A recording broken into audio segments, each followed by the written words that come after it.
Bismillahirrahmanirrahim.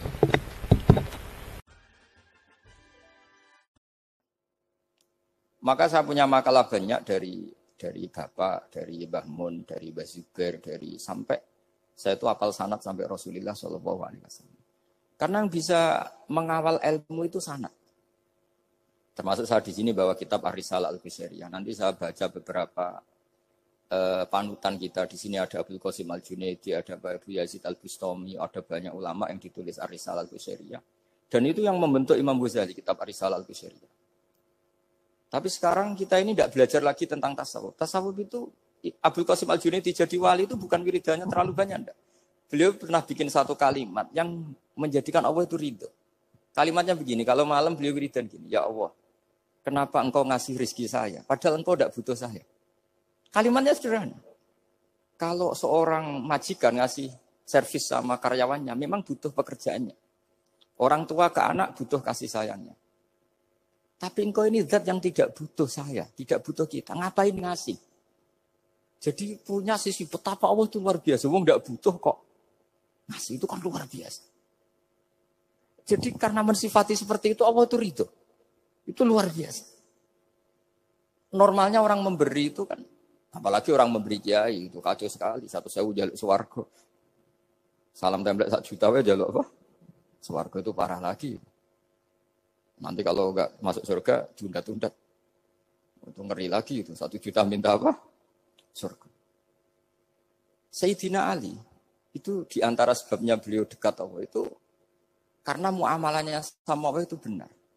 Di antara muamalah itu yang diriwayatkan di kitab Ar-Risalah Al-Qusairiyah adalah masyhur. Kafani izzan antakuna li rabban wa kafani fakhran an aku nalaka abdan. Tiap malam dia beritanya itu, ya Allah, saya sungguh sangat mulia karena engkau yang jadi Tuhan. Coba kalau saya dituhani manusia yang mati atau dituhani siapa yang mati juga. Wa kafani fakhran an aku nalaka abdan. Saya ini bangga sekali karena jadi budak, jadi hamba zat yang tidak mati. Jadi pakem-pakem yang menjadi masyrob kalau dalam bahasa tasawuf, itu yang menjadikan wali. Sehingga yang dikatakan ibadah itu apa? Ma'rifatullah. Mengenali Allah secara benar. Jadi jangan kira wali-wali dulu terus terlalu istiqomah, ada juga. Mereka punya pakem yang menjadikan Allah itu ridho.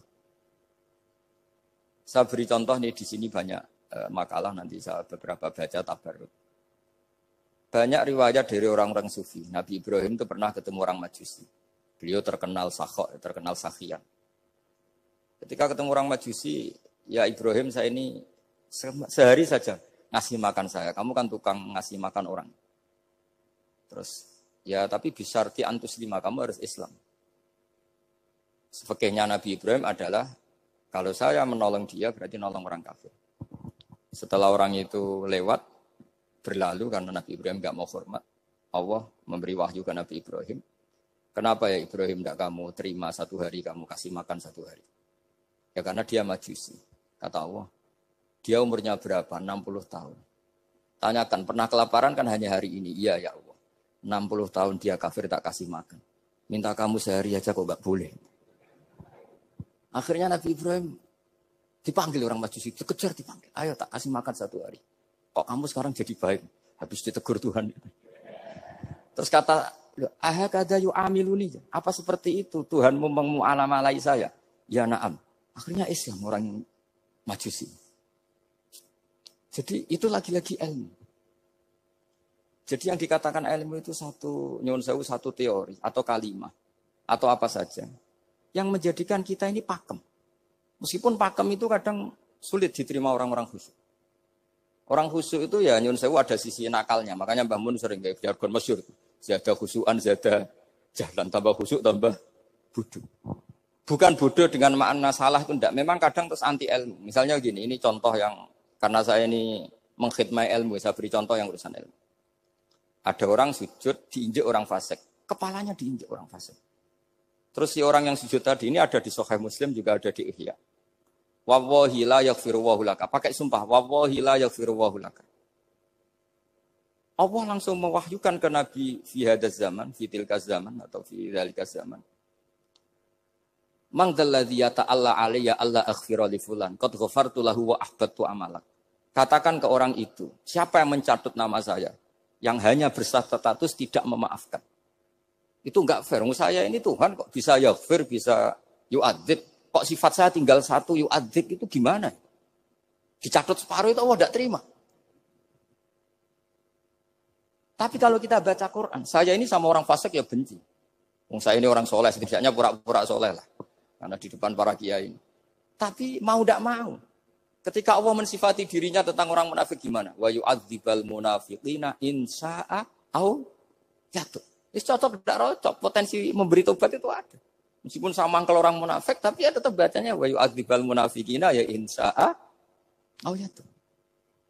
Rasulullah kayak apa bencinya dengan Wahsy karena qatilu Hamzah. Tapi Nabi tunduk sama konstitusi Quran. Laisa laka minal amri syai'un aw yatuba alaihim aw yu'adzibahum.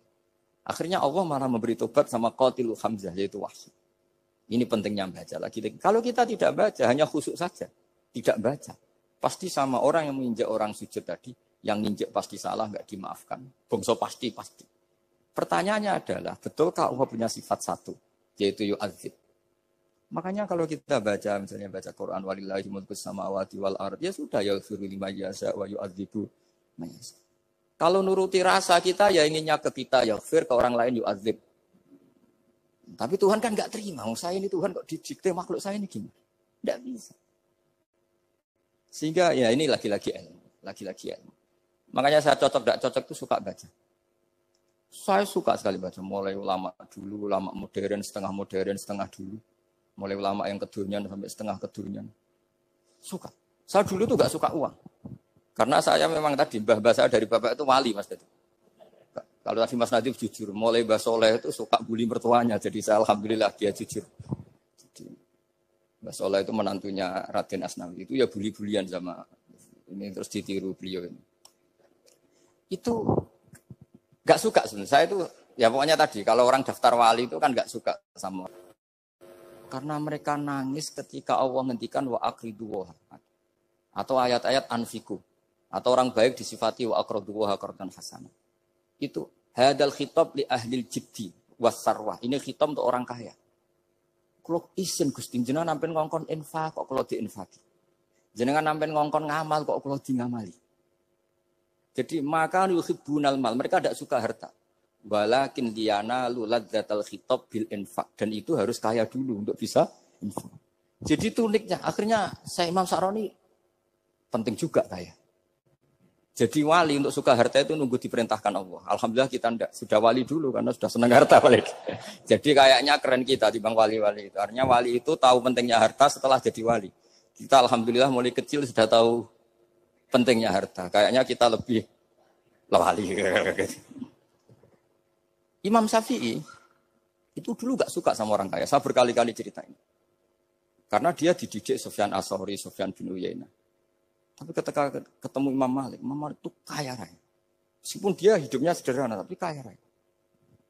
Pas beliau mau, Imam Syafi'i dia agak-agak sopan kalau sekarang tanya, setelah jenengan ilmu yang saya harus ambil siapa? Kata Imam Malik, yang sealim saya itu sudah meninggal Abu Hanifah, tapi muridnya masih. Namanya Muhammad bin Hasan Asy-Syaibani. Kamu datang ke sana. Malam itu Imam Malik dikasih uang 500 dinar. Padahal 1 dinar itu 4,25 gram. Bisa dihitung berapa ratus juta. Terus paruhnya dikasihkan Imam Syafi'i. Nah, tidak kasangoni. Pagi-pagi diajak ke Baki. Dulu Baki itu ada kafilah rental unta. Mana kafilah yang mau ke Irak? Kita. Ya sudah ini antar. Tak bayari. Diantar Imam Syafi'i. Diantar ke Imam Muhammad bin Hasan Asy-Syaibani di Irak. Itu ketemu Muhammad bin Hasan Asy-Syaibani pertama itu apa? Beliau itu kalau ngitung uang di meja. Emas-emasnya di meja, uangnya dolar, semuanya di meja. Tambah kaget. Ini saya sama Imam Malik ingkar, ini malah lebih parah lagi. Kata Muhammad bin Hasan Asy-Syaibani, atak jabu min hadza. Kamu kagum dengan ini merasa aneh? Iya. Ya sudah ini tak kasihkan orang fasik. Tinggo demenan, tinggo judi. Jangan, jenengan saja. Kalau jenengan kan orang soleh dipakai kebaikan. Berarti orang soleh boleh kaya. Angsal-angsal. Semenjak itu Imam Syafi'i kebablasan. Sampai fatwa kiai fikir itu haram. Kiai bisa bikin rumah bagus, bikin rumah jelek. Haram. Puasa al-Islam ya Allah wala yulah. Nah lagi-lagi kebetulan kita sebelum ngaji Imam Syafi'i sudah seperti itu. Jadi ini justifikasi. Lagi-lagi itu ilmu. Saya ulang lagi itu. Akhirnya saya baca kitabnya Imam Saroni namanya Al-Minanul Kubro. Itu beliau cerita wa mimma manallahu alaihi. Kesannya kayak orang sombong. Tapi sebetulnya yang sopan itu yang sombong karena Imam Saroni kan bilang, kamu harus memaklumatkan diri kalau antum minal ulama il amilin. Kamu termasuk ulama yang amilin. Terus ditanya sama orang-orang, bagaimana kalau nyatanya enggak? Kamu tadi subuh sholat, iya saya sholat. Kamu tadi zuhur sholat, iya saya sholat. Kenapa ketika kamu maksiat ingat terus, ketika kamu taat tidak ingat? Berarti kamu anggap Allah itu menyesatkan kamu tok, tapi tidak pernah ngasih hidayah sama kamu. Pas delok rondo ning dalan kok maksiat, bar salat atau syukur, bar zuhur atau syukur berasa. Berarti kan nyifati Allah, hari ini Allah ngasih saya maksiat. Sementara lupa kalau Allah ngasih salat zuhur, salat asar, salat maghrib, salat. Oh sudah di situ al-Minanul Kubro, pokoknya orang itu soleh semua. Nah saya itu termasuk orang yang didikte oleh kitab, terbentuk oleh kitab Al-Minanul Kubro. Jadi di situ hidup itu enak semua.